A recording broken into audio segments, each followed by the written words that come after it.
Discovery Park Marine Preserve is one of several marine protected areas in the Puget Sound. At first glance, it may not look like much, but wait until low tide and you will find an abundance of wildlife. Marine Protected Areas, or MPAs, are ocean areas where human activities, such as fishing or boating, are regulated. This regulation allows for fish and other marine life to thrive. MPAs are an effective tool in fish management and conservation. However, determining if specific species are inhabiting these protected areas can be a challenge for managers. Washington State University PhD student Allie Kramer is facing this challenge and finding solutions by data mining and creating models based on fish tracking research.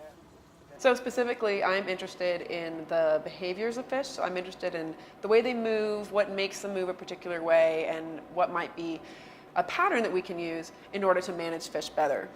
Managing fish better will ensure the future survival and increases in fish populations.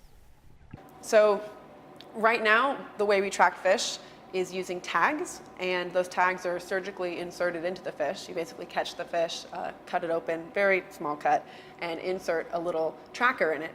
And the data we get from that device tells us where the fish is, and I take all the data from a whole bunch of studies just like that and look for patterns of the fish moving. One of the researchers Allie collects data from is Kelly Andrews, a research fisheries biologist for NOAA, the National Oceanic and Atmospheric Administration. Kelly and his crew go out to retrieve and replace acoustic receivers, the devices that detect tagged fish. And so these receivers are listening for those transmitters which emit a unique ping that tells us which individual fish it is, so it's a unique ID code.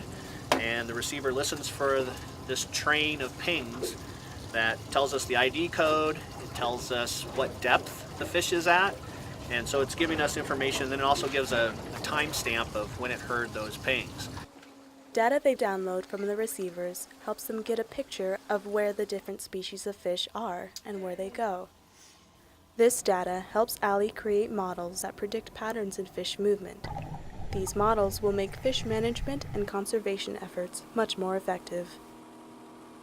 Marine protected areas will help dwindling fish populations recover and will restore the overall health of the ocean and its ecosystems. This will ensure that future generations of all species will be able to enjoy all that it has to offer. Reporting from the Puget Sound in Washington State, I'm Linda Prado with the Murrow College of Communication.